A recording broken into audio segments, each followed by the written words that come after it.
ఈ ఇయర్ మీరు చూస్తే లిటరలీ నేను ఇంక ఏ సినిమా ఒప్పుకోలేదండి. నేను literally I put everything into this film. Nithin గారు అలా కామెంట్ చేశారు కాబట్టి ఇంకా ఈ సినిమాకే ఇచ్చారా? లేదు ఆయన అప్పటికి నాకు నితిన్ గారు నవీన్ గారు ఇక్కడ నితిన్ గారు సార్ అంటే ఒక budget wise biggest budget tilde అంటున్నారు. అంటే ఒక కాంబినేషన్ వైజ్ కూడా వెంకీ గారితో ఒక సక్సెస్ఫుల్ కాంబినేషన్ వస్తుంది. అవునండి. ఎంత ఎక్స్పెక్ట్ చేయొచ్చు? అట్ ద సేమ్ టైమ్ ఒక ఆర్టిస్ట్గా సినిమా బై సినిమా గ్రోత్ అనేది పెరుగుతూ ఉంటుంది క్యారెక్టర్ వైజ్. ఈ క్యారెక్టర్లో ఒక ఆర్టిస్ట్గా మీరు గ్రోత్ అవడానికి ఎంతవరకు ఛాన్స్ దొరికింది? ఫస్ట్ బడ్జెట్ అంటే బడ్జెట్ ఎందుకు అంత ఎక్కువైందంటే సెకండ్ భీష్మ ఇంకొంచెం budget. So he's train to grow as a director. So అలా తను రాసుకున్న కథ కానివ్వండి, నా క్యారెక్టర్ కానివ్వండి, చాలా రాసుకుంది ఒక పెద్ద కథ, పెద్ద స్పాన్ కథ ఇది. అండ్ నా యాక్టింగ్ వస్తే ఈ సినిమా నాకు ఎలా హెల్ప్ అవుతుందంటే నేను రాసిన క్యారెక్టరైజేషన్ అంటే ఇన్ని లుక్స్, ఇన్ని వేరియేషన్స్. అండ్ భీష్మ కంటే దీంట్లో more comedy and more heroism and more stronger story and more stronger visuals అన్నీ ఉంటాయి. సో అలాంటి శ్రీలీల గారు హాయ్ అండి. శుభోదయం. హాయ్, శుభోదయం. ఓకే, మీకు క్యారెక్టర్ పరంగా కొంచెం చూజీగా ఉండి స్క్రిప్ట్ మీద వర్క్ చేస్తున్నాను అన్నారు కదా. ఒక ఆర్టిస్ట్గా ఈ సినిమా చాలా మీకు మంచి పేరు తెస్తుంది. అంటే డ్యాన్సింగ్ క్వీన్ అనేది డ్యాన్సెస్లో మీరు ఎంత పాపులరో తెలుసు. ఆర్టిస్ట్ పరంగా కూడా ఇది నెక్స్ట్ లెవెల్కి తీసుకెళ్ళే అవుతుందని వెంకీ గారు ఒక హింట్ ఇచ్చారు. ఏదైనా ఆ పాయింట్ గురించి ఎలాబరేట్ చేస్తారా? ఆర్టిస్ట్గా నెక్స్ట్ లెవెల్కి వెళ్ళడానికి ఈ క్యారెక్టర్ మీకు ఎంతవరకు ఉపయోగపడుతుంది అని నేను నమ్ముతున్నానండి. End of the day every say that అంటే లాస్ట్ ఇయర్ అయినా నేను ఒక డిక్టేటింగ్ ఎండ్లో లేను. అంటే నాకు ఇలాగే కావాలి, ఇలాగే చేయించుకునే ఒక I couldn't do that. But ఇక్కడ we had that comfort. And ఇప్పుడు నేను అట్లీస్ట్ చెప్తే కొంచెం ఇన్పుట్స్ తీసుకుంటారు, what they can understand. So ఆ పరంగా నేను చెప్పానని నేను నమ్ముతున్నాను. December 25th మీరే చెప్పండి, నాకు ఫోన్ చేయండి తర్వాత. నవీన్ గారు అంటే నేను అంటే పుష్ప గురించి ఏం అడగట్లేదు, పుష్ప డీటెయిల్స్ ఆ డిస్ప్యూట్లు అవన్నీ అక్కర్లేదు. కానీ ఒక్కటే చెప్పండి, ఆ రన్ టైం మీద ఎక్కువగా వినిపిస్తుంది 3 గంటల 20 నిమిషాలు అని చెప్పి, అది కరెక్టా కాదా? అంతే, అంతకన్నా ఏం అక్కర్లేదు. ఏం ఇబ్బంది లేదండి. ఆ రన్ టైం గురించి సినిమా చూసినంత ఎవరు మాట్లాడరు. అంటే 3 గంటల 20 నిమిషాలు 2.5 గంటలు అయిపోతుంది. అంటే అది ఎక్కడ మీకు అదే బోర్ కొడతాం కానీ ఏమి ఉండదు. అంతే, ఓకే, అది కానీ ఒక్కర్లేదు. వెంకీ గారు అంటే మీరు చలో మొదలెట్టినప్పటికీ ఇప్పటికీ చాలా మొత్తం చేంజెస్ వచ్చేసాయి, అది మీకు తెలిసే, అందరూ చెప్పుకునేది ఇది. బట్ మీరు మాత్రం ఒక ప్యాటర్న్లోనే వెళ్తున్నారు. సో ఇప్పుడు ఆ ప్యాటర్న్లోనే ఈ సినిమా తీస్తున్నారు. బట్ జనాలు చూస్తుంటే వాళ్ళు రెగ్యులర్ ప్యాటర్న్ సినిమాని అంత దగ్గరగా తీసుకుంటున్నట్టు లేదు. కంటిన్యూ వస్తున్న సినిమాలు, ఈ మధ్యకాలంలో వస్తున్న సినిమాలు అన్నీ చూస్తుంటే రెగ్యులర్ ప్యాటర్న్ ఏంటి ఈ సినిమా మీద? సో ఫస్ట్ ఆఫ్ ఆల్ మీరు అంటే సినిమా నుంచి ఇంకా మేమేం కంటెంట్ బయటకు వెళ్ళలేదండి. రేపు మీరు సినిమా చూసిన తర్వాత మీరు రెగ్యులర్ ప్యాటర్న్ అనుకుంటే డెఫినెట్గా నా నెంబర్ మీ దగ్గర ఉంది. లేదు, నేను స్క్రీన్ ప్లే వైజ్ చాలా ఎగ్జైటెడ్గా ఉన్నానండి సినిమా. అసలు స్క్రీన్ ప్లే వైజ్ చాలా ఎగ్జైటెడ్గా ఉన్నాను. అండ్ నేను బిలీవ్ చేసేది ఏంటంటే డెఫినెట్గా ప్రెడిక్టబుల్గా ఉండదు అండ్ రెగ్యులర్గా అసలు ఉండదండి. శ్రీలీల గారు, యాక్చువల్లీ ఈ మూవీలో నితిన్ గారు దొంగతనాలు చేస్తుంటారు కదా.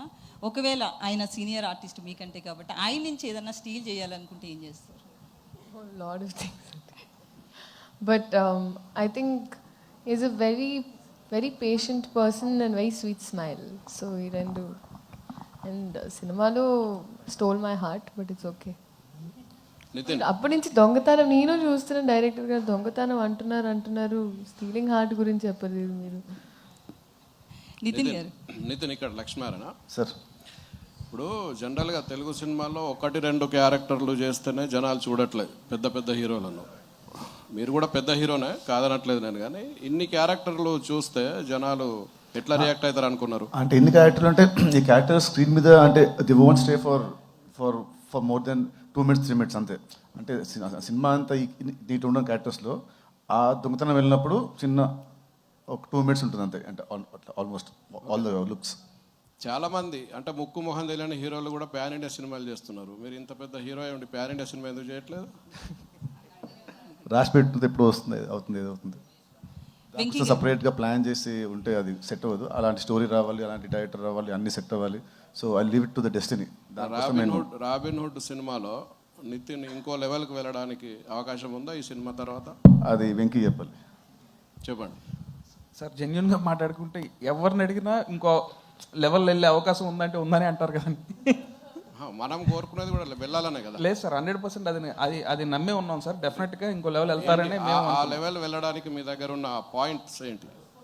అది నితిన్కు ఉన్న క్వాలిటీస్ ఏంటి అందులో? అంటే నేను ఆయన మంచి కమర్షియల్ హీరో, పక్క కమర్షియల్ హీరో అని బిలీవ్ చేస్తానండి. సో ఆ కమర్షియల్ ఎలిమెంట్స్ అన్ని సినిమాలో ఉంటాయి. అండ్ డెఫినెట్గా ఏంటంటే కమర్షియల్ సినిమాల్లో మేజర్ సెట్ బ్యాక్ వచ్చి ప్రెడిక్టబిలిటీ. బట్ ఈ సినిమాలో ప్రెడిక్టబిలిటీ ఉండదండి. Thank you.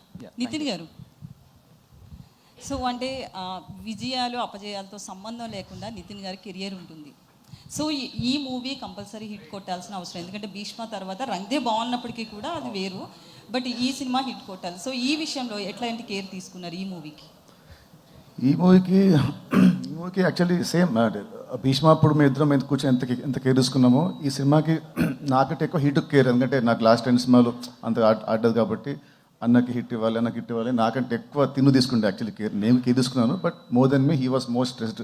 అన్న ఈసారి కొడితే ఈసారి గట్టి కొట్టాలి, అలా ఇలా కాదు నెక్స్ట్ లెవెల్లో కొట్టాలి అని అదే అనుకుని ఫస్ట్ షూటింగ్ కథ రాస్తున్నప్పటి నుంచి షూటింగ్ అయ్యే వరకు ఇప్పుడు ఎడిటింగ్ నుంచి వరకు కూడా మీ ఇద్దరము అదే కాన్ఫిడెన్స్తో అదే దీంట్లో ఉన్నాము. So I hope December 25 definitely చాలా పెద్ద రేంజ్లో హిట్ అవుతుందని మేము ఇద్దరం అనుకుంటున్నాం. సో బేసికల్లీ రైటర్స్ ఎవరైనా స్టోరీ రాయాలంటే ఎక్కడెక్కడో విదేశాలకు వెళ్ళడం ఇట్లా చెప్తుంటారు కదా. మీరు పాటలు రాయాలనుకున్నప్పుడు ఏ మైండ్ సెట్తో ఎక్కడ ఉండి రాస్తారు? నేను ఇంట్లోనే రాస్తానండి. ఎక్కువ సినిమా ఆఫీస్లోనే ఎక్కువ రాయడం ఉంటుంది. సో సాంగ్స్ ఫారెన్లో తీస్తారు కానీ మేము ఫారెన్కి వెళ్ళి ఏం రాయము. సో డైరెక్టర్తో కూర్చొని రాస్తుంటాం జనరల్లీ. నితిన్ గారు, అంటే మీరు పవన్ కళ్యాణ్ గారికి ఎంత పెద్ద ఫ్యాన్ చెప్పక్కర్లేదు.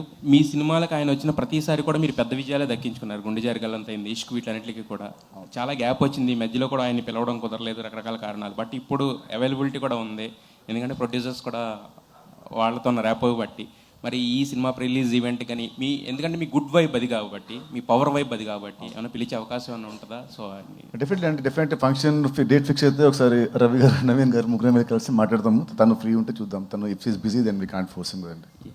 శ్రీలీల గారు, ఇప్పుడు అందరూ రాబిన్ హుడ్ అనేది ఈ ఫంక్షన్ జరుగుతుంది, ఇంతకుముందు యాంకర్ గారు చెప్పినట్టు కూడా. బట్ ఇప్పుడు ఆవిడ పిలవడం కూడా కిసిక్కు దెబ్బలు పడతాయి. ఈవెన్ నితిన్ గారు అయితే పాట కూడా పాడుతున్నారు. సో ఆ రేంజ్లో అది ఉంది.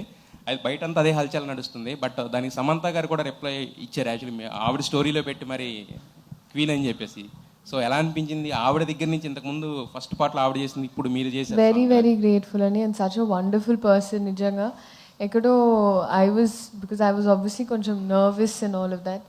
అండ్ అలా సపోర్ట్ చేసి it really meant a lot. అందుకే నేను కింద విత్ ఓ అంటా వాజ్ బ్లెస్సింగ్స్ అని పెట్టాను.